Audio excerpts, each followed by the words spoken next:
Easier, everyone could do it. All right, there we go. Good morning, everyone. This is Curt, And Brad Pinsky. and we're here for another edition of Fire Law Roundup, this time for May 6th of 2024. Brad, go ahead. Take us away. Okay, well, I'm on the road today, so I apologize for any audio or visual issues we may have. But let's start in Baltimore.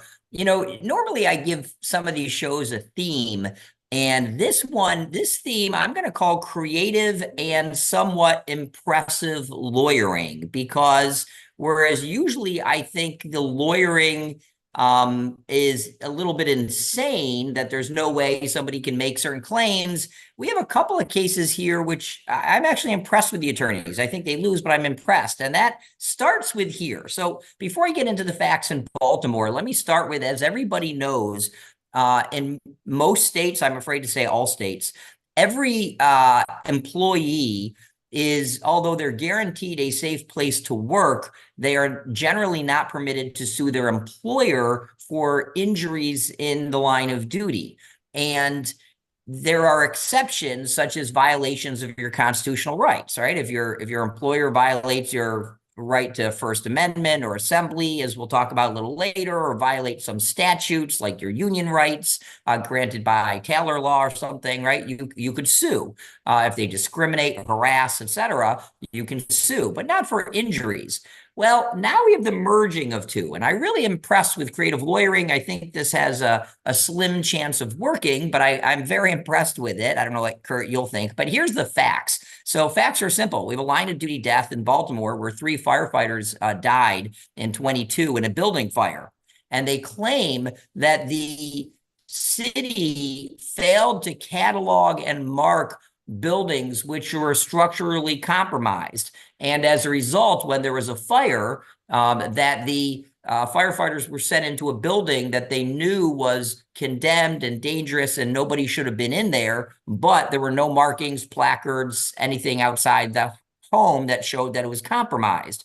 And they allege that this is an intentional practice in violation of civil rights, because they go so far, the lawyers go so far as to say, and I'm a little shocked, or a lot of shocked at this, it was intentional conduct to basically cause the deaths, that the practice of failing to mark the houses was so egregious that it was intentional, and that the injuries, etc., then become intentional. And they claimed, a lot of the viewers have heard Curt and I talk about Monell. Monell is a theory of constitutional violations that says a municipality maintains a policy or a practice, either because it's actually in writing or because it's a practice that's constantly repeated, such that it is the policy, unwritten policy of the municipality.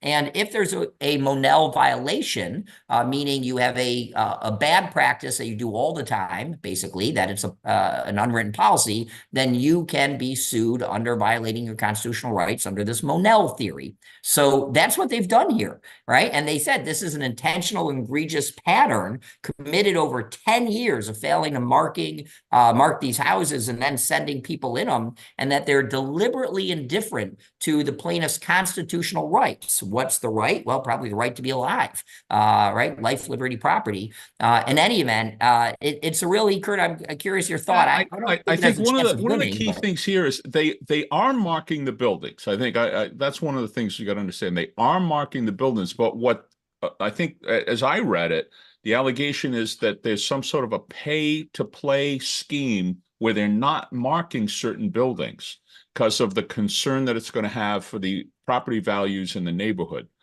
And just like any other big city, you have certain areas where people don't want to invest in buildings because they're concerned about buildings right. get old. You have to upgrade them, and gentrification and all that.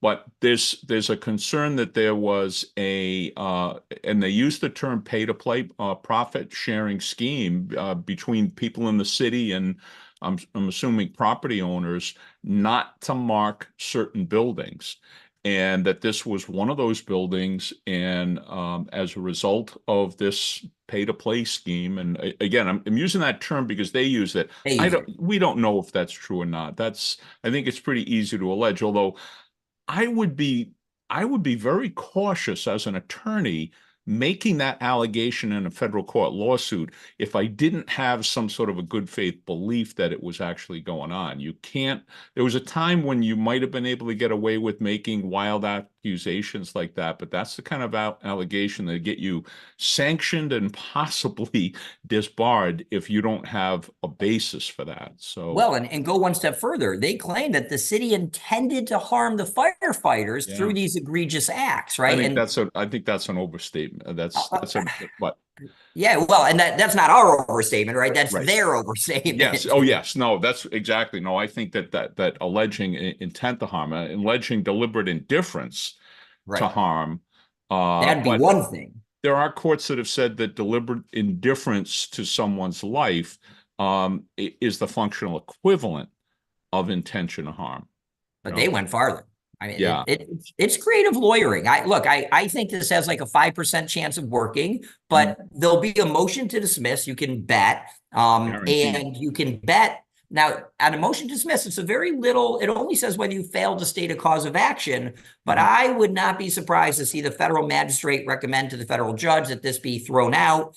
Mhm. That you're not getting around workers' comp violations by this, but it is, look, attorneys, you get a plus for creativity right here. I have to say it. We see a lot of cases like this with regard to law enforcement. This is and I think attorneys that typically handle civil rights cases for people who've been either killed or injured during an arrest or apprehension or by the police often will use this because it gets around some of the tort immunities, number one, and you just mentioned it, the workers' comp, when it is an employee that's hurt, it gets you around the workers' comp exclusivity immunity too. So you're getting an end around two different very important protections that government has. But again, you've got to make these kind of overstated allegations, Yeah, and we'll tough see. to get around. Yeah, we'll see. Okay, the next one, if I haven't said it 480,000 times, I'm going to say it again. I'm so sick of talking about this. Unfortunately, I feel like with our viewers, we're preaching to the choir. It's everybody not in church today that we need to be talking to. And it's yet another theft in fire department. And just stop it, people. But this is a great one that you posted, because it takes us back to an old school suggestion that accountants always made. And we're going to talk about that. But here's what basically happened. A treasurer of a volunteer fire department in Pennsylvania. She's 41 years old. It's a female, which is not uncommon. All right. You or a friend of yours calls it pink collar theft, colloquially. Yep. Kelly And she's been charged with not only stealing, but also forgery. And it's important for everyone to understand how this happened. And as you keep your database of a gazillion things, I keep a list of how people steal. And this is old school, right? With a little bit of new school. So let me explain it. So she was stealing money, but nobody knew it because she would present the bank records, I presume paper records, and she would print them off. She would change them, I presume, removing some information, right? You could easily convert any document to a PDF and just remove it, and you wouldn't know it. And you can easily alter bank statements. So she stole, again, $90,000, $70,000. We're taking in increments of $500. There's so much stuff to talk about this. In any event, she was just falsifying the bank statements, and she would take the money out in $500 increments by ATM withdrawals. So here's my point. One, there should never be an ATM card in any fire department. There's absolutely no reason for it. I've said that. I've told, and you get shot down on that. The folks want the convenience of, No, yeah, I know. I can't agree. do it. I agree. And in our practice, even just 2 months ago, Nicole, who does a lot of these financial reviews for fire departments, just saw somebody else doing it. And she's looking at it. She's like, how is nobody catching this? We're staring at the bank statements. But the second part of this is what I call the old school, new school theft, because accountants will always tell you, and they're right? And I have a little twist on it today, but that the treasurer never gets the mail. The treasurer never gets the mail. Well, if the treasurer gets the mail, then they're in charge of everything that comes, and they could photocopy it, alter it. They can do whatever they want, as this treasurer allegedly did, right? And again, this is allegedly. She's not convicted, just facing charges. But she allegedly modified all of the bank records. So here's the thing. One, treasurer doesn't act as secretary and get the mail. And accountants have been saying that probably for 40 years plus. But we got a little twist on that now, because a lot of statements are coming in digitally, and you can say, I don't want the statements. And I think that might have been what was going on here, but that it means that no one else was double checking the original statements online. Right. And that's the other point I was going to make. Thank you. Because everybody on the board of directors or whoever's in charge or an audit committee or somebody other than treasurer needs to have online banking access, which pretty much every bank does now. And they need to be able to see the actual transactions and do the actual reconciliation. But if you don't have an audit committee, this is your fault. When somebody steals from you, this is not their fault only. This is your fault also, because you don't have protections in place that would, one, dissuade the treasurer from stealing, and two, that would catch a treasurer who's stealing. It is most thefts, not all, are blatantly obvious. And if you don't have an audit committee or protections in place, this is on you. It really is. And here, these would have all been caught. Now, we should go on. She used a department credit card for personal purchases. Okay, again, audit committee. If you just looked at the credit card statements, right, you would have seen this. She allegedly forged the signatures of 2 department officials. Okay, once again, if you looked at the actual checks online, you might have seen these are not our signatures or their signatures. And she requested a loan agreement to allow interest-only payments and payment dates, I assume, on the credit cards, right, which prevented the fire department from seeing that they don't have any money left. I mean, she drained the bank accounts. Literally drained them, yeah. Right. So, guys, it's nice to say, oh, that's her fault, but this is your fault also. Yeah, I would encourage audit. Yeah, I would encourage folks that, and the same thing goes for unions as well, but I think it's a little bit less. Usually the union thieves get caught sooner than the volunteer thieves, but the way that she was doing it is fully explained in that article from the Daily Review. So I would encourage folks that are concerned about this. You're wondering, how are people doing this? They really did a good in-depth analysis or study of what she was doing, and he explained it all. So hats off to them for their in-depth coverage of this. Yeah, and listen, Curt, if you and I ever want, I'd love to do it for the viewers. I have about an hour-long presentation that reviews all the creative ways people steal. And I start basic. And guys, this is basic. This is simple. She allegedly stole $77,000 in ATM withdrawals. Had you looked at the actual statements, it would have leaped out at you. So, these aren't always creative. What's creative is the treasurers know that you aren't looking. So they take advantage of the fact that you're not looking and auditing them, and they play you. And look, the person who steals from you is always the person you trust. So don't be shocked, right? And everyone's always like, oh my God, I can't believe they stole. Well, the person who steals from you is always the person you trust. You appointed them as treasurer. What do you think is going to happen when you don't review their work and look at the actual original documents? So, okay, enough said, but I'd love to host that, for 1 hour or something. Just show people stealing is not that difficult. And there's a lot of creative ways and non-creative ways people do it. Okay, this next one is really kind of strange. We're gonna be in Nassau County, Long Island, New York, which is typically, there are a lot of Jewish areas, Inwood and other areas that are very Jewish, population based, and large Jewish communities. And I believe these are 2 individuals that are fighting with each other are both Jewish. It's important, at least for me, because I see some parts of this here. But we have this lawsuit where, boy, this is so hard to describe. I'm going to do my best. It ends with the arrest of potentially the victim, the person who claims they're the victim, was actually, they claim, were arrested. And here's basically what happened. There's no way to put this in a nice little can.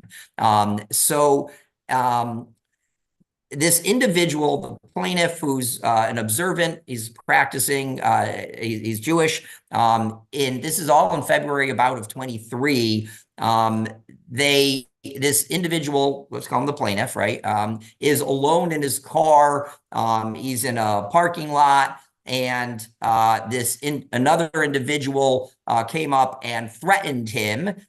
This individual defendant named Kirshner, and he apparently comes up, threatens him, menaces him, harasses him, etc., for no legitimate reason. And the plaintiff is then in a coffee store in Cedarhurst, New York, and the defendant, who's also, by the way, a volunteer firefighter, and that'll become important later, he enters the shop, and these two individuals knew each other. They have a hate relationship, apparently, because they sued each other in a civil case related to some construction work on the plaintiff's house done by the defendant, right? So presumably the plaintiff sued the defendant in that, and the defendant's upset at him, allegedly. And in any event, the defendant apparently is a much larger individual than the plaintiff. He walks near and around plaintiff, who starts threatening him. The plaintiff leaves the back lot entrance of the coffee shop, and they start speaking, I guess. I don't know. It starts turning into yelling and screaming and cursing. It turns into threats, allegedly, where the defendant is yelling and cursing at the plaintiff. In any event, it keeps going on that apparently at some point now, the plaintiff calls 911 to report these threats and harassment, and he says he's trying to get away from the defendant. The defendant then takes, I can't tell if it's his personal SUV or a department SUV, but it has lights on. Now, if they're members of Hatsola or a derivative group of Hatsola, a lot of the members who are paramedics or first responders have lights and sirens on their own personal SUV. So maybe it's that, I don't know. In any event, the defendant allegedly then moves his car, turns its lights on, making him look like, oh, look, I'm emergency services, so I'm immediately the good guy. And then ultimately the plaintiff gets charged with criminally assaulting, I guess with throwing coffee, criminally assaulting the defendant. And now there's body cam video where, the defense says, look, I wasn't injured. What I can't tell in here is actually did the plaintiff throw coffee on the defendant. I can't tell. In any event, this suit is basically one of false arrest and harassment and all that for emotional damages for having him arrested. Ultimately, the plaintiff's, I think the charges against the plaintiff are thrown out. But now he's saying you caused me to be falsely arrested, so I'm suing you. I think that pretty much sums up the case. Yeah, and the fire department's getting kind of called in because they're alleging there was a conspiracy between several of the firefighters and several of the police officers, and that they were using a department vehicle, or somehow a department vehicle was involved. So they're trying to kind of include the department in this, in the allegations. So. Yeah, and look, it's not a bad suit. If it's on body cam, there's some of it. Yeah, I presume they meant the police body cam, but it's not a horrible suit, and you could see this could be happening. But in any event, this belongs in state court. I mean, they're gonna go to federal court over this. Silly. So but it's, when you have a history of silliness, the silliness continues, and maybe this is one of those things. On the other hand, if the guy was arrested, I'd sue you too if you caused me to be wrongfully arrested, assuming that's true. Okay. Anyway, so there you go. So maybe you could handle the Texas union suit.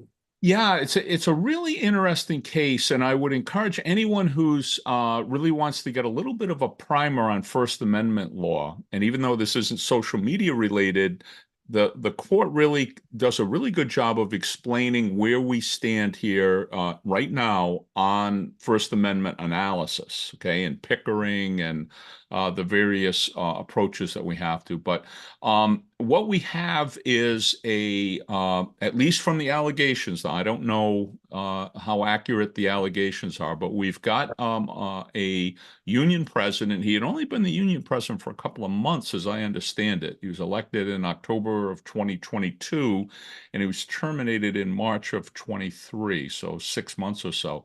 But he's alleging that during the course of that time as union president, he was advocating for certain things. He was complaining about certain things, which union officials are entitled to do, and they should be doing. And they're doing that at least in their capacity as a private citizen, if not in their capacity as an elected union official. They're not doing it in their capacity as an employee when they do that. So they have, in most states, they have two sets of protections. The first set of protection comes from, and I got to close my door, and I apologize. And by the way, let me say, as Curt's doing that, these are when Curt says, they have they're speaking as a public citizen or private citizen. Many courts have said that. You wouldn't think so, right? You definitely would not think that a union advocate is speaking as a private citizen, but a lot of courts have held, in fact, they are, because these are, right, they're not speaking as an employee. Even though you're in your union capacity, you're not employed in your union, right, representative. Right, and there's a question, the fact that you have inside knowledge of the fire department comes from the fact that you're an employee. But just because you have that inside knowledge doesn't necessarily mean you're speaking as a spokesperson or you're speaking as a representative of the fire department. That's what I think is really important in this case. Because I've heard attorneys say this. I've seen social media policies. I want to pull my hair out when I see attorneys approving social media policies that say that you can't speak anything about anything that you learn about from your employment with the department. They just have not read these cases. So, or you can't disparage the department, all crazy things. Right. All of that.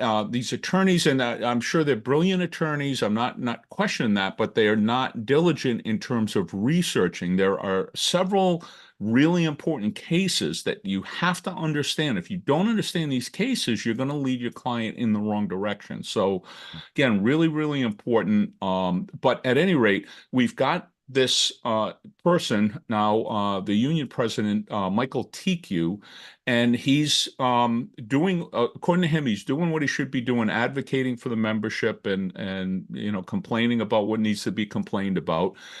He is cautioned by, and they mention the fire chief as one of the people, but they also say members of the board, the district board, were threatening him and saying, look, if you keep doing this, you're going to get yourself in trouble. And they also mentioned some other sexual harassment allegations, I believe, and some other things that he's alleging were really pretexts for his termination. But the bottom line is he's terminated in March of 2023, and he's alleging that it's retaliation for the union advocacy that he was, he was working on. Now, really two aspects here when it comes to First Amendment law. You've got what he was doing was speech. He was publicly advocating for certain changes in the department. So that's free speech.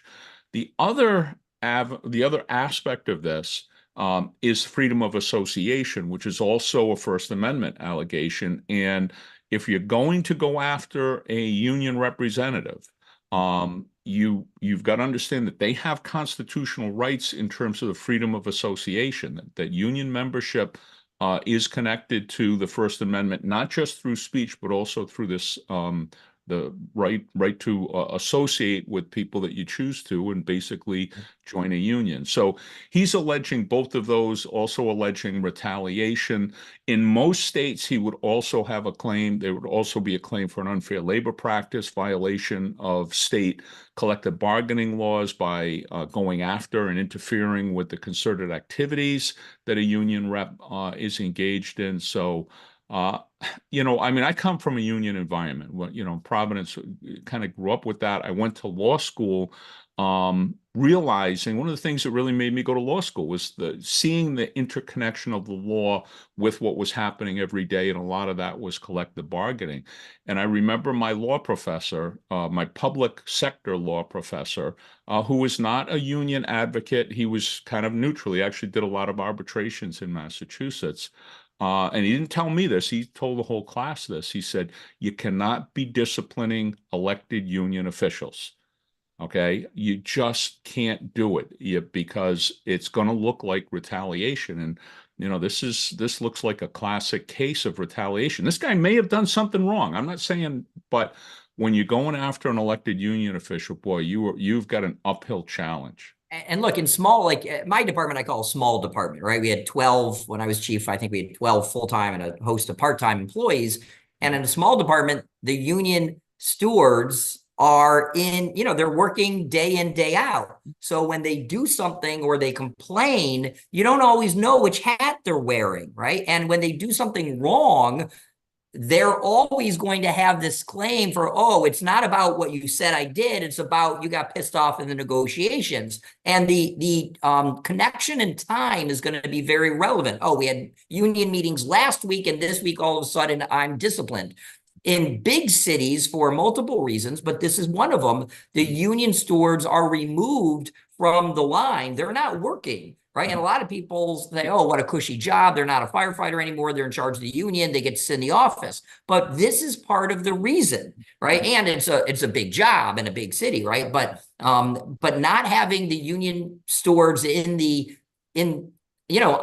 job removes a lot of their ability to be subject to discipline and cause this whole problem. But small and medium departments don't have that option, unfortunately. So just to recite, because employers, you're going to be faced with this issue. What do I do, right? We just had a bad negotiation, and now the guy's all pissed off at work and bringing his anger at work and upsetting everybody at work, causing a bad environment, right? This is what I've seen. And now we've so mixed the bad union blood with day-to-day shift morale. People are getting upset. They refuse to do their duties now. And now the rabble-rousing of the union heads who are creating a bad environment at work, telling people don't do this and don't do that, or, forget this employer. They may be deserving of discipline, but now we're tied it to the negotiation. So employers have a hard time. So document, which we always say, document. If you have a warning process, document the warnings, right? You don't have to tell them twice, but you should be telling them once, right? Put it in writing that these things happen, have them sign. You've got to separate the discipline from the union activities. Very tough to do, and good union stewards will know how to manipulate this process. Mm-hmm. And that's not an anti-union statement. That's just fact. Yeah. And yeah, this, if you are in a union environment and you're concerned about the protections that you as a union rep have, this case is a really good write-up. It goes through Pickering, it goes through Garcetti, it goes through another case called Lane, which is, and these are all U.S. Supreme Court cases. Lane in particular says that when you're looking at the speech of an employee, it's not enough that they used their knowledge gained from their employment. That just because they learned about something through their employment does not mean that speech cannot be shared with the public.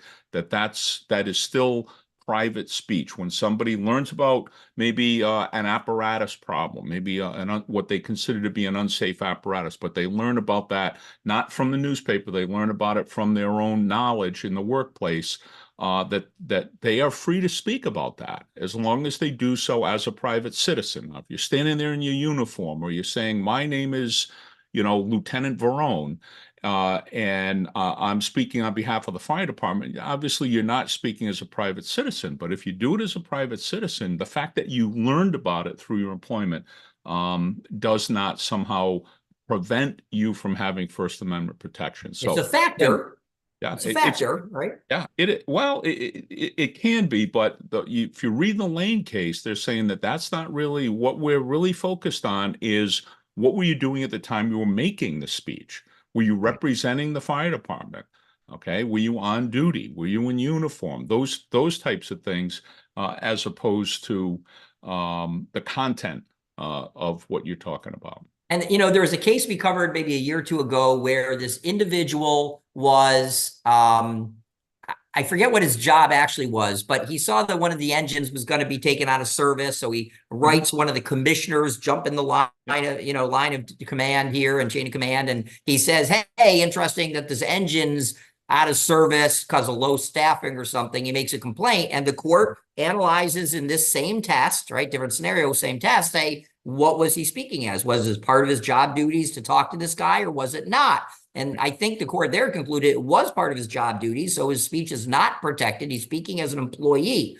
Here, people get confused. Well, yes, it's part of your union job duties, maybe to say this, but not your firefighter job duties to speak on behalf of all employees, right? Maybe you're just a regular firefighter and that's not your job, but as union, it is. But I want to caution, because there was a case where a union president or union steward or something was speaking about training, and he said there was an employee who was denied a training opportunity, and I'm advocating on behalf of that employee, except he was the employee he was talking about. So he tried to hide behind his union title, and the court, I believe, I haven't looked at this case for so long, but this court, I believe, comes out and says, no, you're speaking about yourself. And it was a very, I got to find this case. That might be the matter of public concern aspect, because remember, there's two aspects to Pickering. Okay. Right. Is it a matter of public concern? If it's not a matter of public concern, if it's a petty, a personal, or private grievance, there is no First Amendment protection. It has to be a matter of public concern.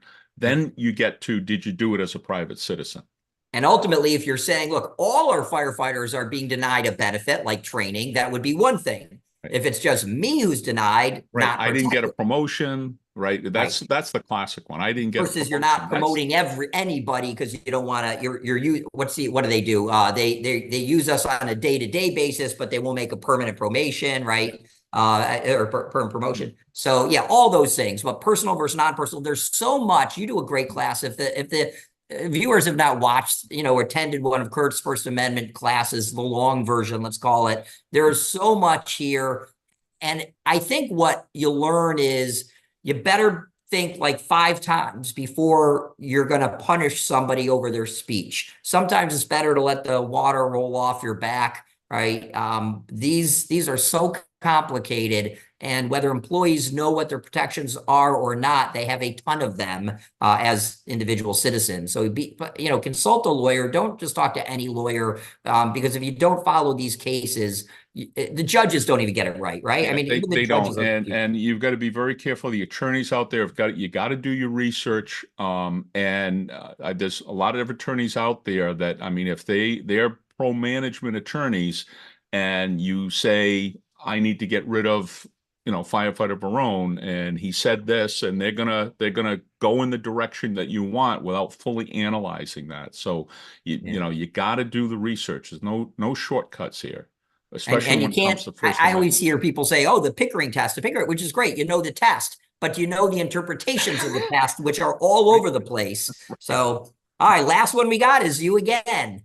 Oh, all right. Yeah. Well, let's get to that's my burning question. And for those of you who've been longtime listeners here, I don't do as many burning questions as I used to. What I found is that because of I have Lexis now, I've had Lexis now for about 5 or 6 years. There's no shortage of cases. There was a time when I really struggled to find cases, and I would use a lot of burning questions. But essentially, what a burning question is, or burning legal question, is when someone will send me a question, and I try as best I can when I have the time. I try to respond to those questions in writing, and then often I'll take that writing and then I'll kind of keep it in a separate folder, and when I have some time, I'll kind of add some more to it, and then I'll post it here. But this is a question. It's a good one. We covered in my discipline class. But it was one that I got recently, and you can read it on the blog. But essentially, in a disciplinary investigation, can the lead investigator be the complainant on a case? Okay, and I was under the impression that the investigator should not be the complainant. Okay, and the general rule is the complainant should not be assigned either as the investigator or the adjudicator. Those are two. And when you think about it, in an investigation, you have an accused, okay? You have an investigator, you have an adjudicator. The adjudicator is going to be the person who serves as the judge to determine whether or not there was a rule violation. And you have victims, okay? The complainant is an important person. They're motivated to complain. That's really all we know about the complainant. They may be the victim. They may not be the victim. They may be somebody who saw something happen, in which case they're a witness, but they saw something happen, they're upset about it, and they complained about it. Okay. And, example I like to use in class is that somebody's walking down the street and they see a paramedic or a firefighter either speaking harshly to a homeless person or maybe kicking the homeless person. Okay. Yeah. Well, and so now it's not the homeless person. The homeless person is the victim. It's not the homeless person that is complaining. It is the complainant. Okay. Right. What do we know about a complainant? The complainant's motivated to complain. So what the general rule is the complainant should not be involved in the investigation. They as a, as part of the investigation, we're going to have to evaluate their credibility. The person cannot evaluate their own credibility because we're all going to think that we're right. And we understand, we saw exactly what we saw. So we don't want someone who is the victim investigating. We don't want someone who is a witness investigating. Okay. And the complainant very often is a witness, but not always. And the complainant may actually be someone in the organization. And very often it might be a high-ranking chief who receives a phone call from outside the organization or sometimes inside the organization. But the person who is really the complainant doesn't want to identify themselves. And so the complainant is actually the person who takes that phone call or meets with the person and documents that they have a complaint, and it's really the complainant in name only. And in that scenario, there's no problem with that person serving as the adjudicator. Okay? Yeah. Go ahead. I was going to say, the adjudicator or the investigator. I'm sorry. Right. Yeah. Right, because they're not really the complainant. They didn't witness anything. That's the line you're drawing, right? When you didn't witness things, you just received it and you're investigating. Right. And so that's the distinction. But the general rule, we always say the general rule is the complainant should not do the investigation. But really, we should probably change that to say we don't want the victim and we don't want anyone who's going to be a witness in the case to be the complainant or the adjudicator. Now, there's one more step. I finally, after maybe a decade, found the answer because we had to look at it. Kudos to Zach in my office for finding this. So the issue is, what happens if you're the witness, right, to something, but by law, you are charged with overseeing the discipline? Yeah. So, for example, a board of fire commissioners, this is how it came up. A board of fire commissioners is sitting. Now, in New York State, in many states, the board of fire commissioners is charged with imposing final discipline, right? And making sure there's a fair process, but they're the adjudicator. They're the judge and the jury, and they determine guilt or innocence, and they impose the discipline. Well, what happens when, let's say there's 5 commissioners and they're sitting at a table and the misconduct happens in front of them at a meeting? Somebody starts throwing, cursing, yelling, they're inappropriate. Now you've got 5 persons who were all witnesses to the event. And I never had a good answer. And my answer to everybody was, I don't have a good answer. It turns out, and I call this a rule of necessity because I don't think there could be any other rule, that you would think that, okay, well, you can supplement the 5 people for 5 new people, even though there aren't 5 other people to replace them with, right? You appoint a new board. That's always what I did. I appointed a new board.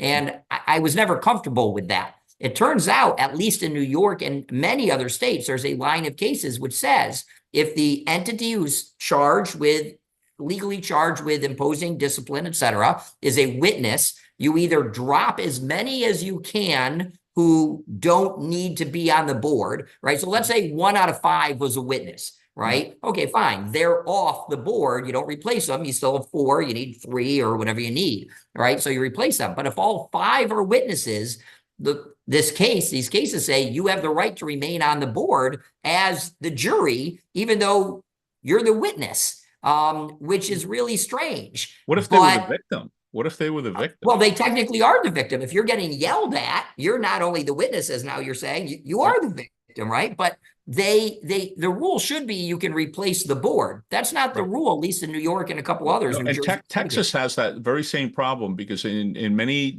Texas is very bureaucratic. Believe it or not, you would think Texas and New York have nothing in common. You would think. No, yeah. Texas is extraordinarily bureaucratic, much the same way that New York has. They have strict laws, and it's different laws for different size municipalities. And so very, very complicated to research issues in Texas. But one of the common things, regardless of the size of the department, is that the fire chief is the only one that has the authority to order, certain types of discipline. Yeah. So essentially, and there's no way to, have the chief recuse himself. The chief has to make these decisions. So certainly when the chief is the victim, it creates a problem in many of the fire departments. So, yeah, Great issues. yeah, Great. I would, my bias would be to say recuse yourself, and wherever that goes after that, if it goes up to the town manager, city manager, whoever, if it goes down to the assistant chief, but the victim should recuse themselves, or a witness should recuse themselves, just to avoid that problem. Yeah, I agree. That was always my advice. I don't like the case law, but at least again, New York and I think New Jersey, had the same one. I think Connecticut, we found the same one. I just started trying to figure out like how widespread, you just look at who cited the cases, right? Right. We talked about this before a while back, and one of the metaphors I would use, or analogy I would use, would be a judge's right to order someone to be found in contempt. Yes, And, great example. and I think that, you can use that, I guess would be an analogy there, that it's very much like a judge should have the power, particularly for things that happen in the court. But Yes. we also know that as recent headlines, would indicate that people can do things out of the courtroom and find themselves in contempt as well. So, or fail to do things. Yeah. Yep. Anyway, great issues today. I again go back to some very creative lawyering and a couple of suits. This is, if you're a chief or an administrator, I hope you are watching these shows. You will learn a lot to prevent a lot of issues. And last week Curt had to run off. I said, hey, we're gonna have an announcement this week. We're gonna put it off another week till we keep the icing on the cake, so to speak. But we do have a great announcement to continue Curt and my dedication to all of you to keep you out of trouble, prevent trouble, handle trouble, etc. But let's wait one more week till we get to share that announcement. We got a little hint coming in this week's newsletter as well. But we'll see how that all works out. So, all right, and that's going to wrap it up for another edition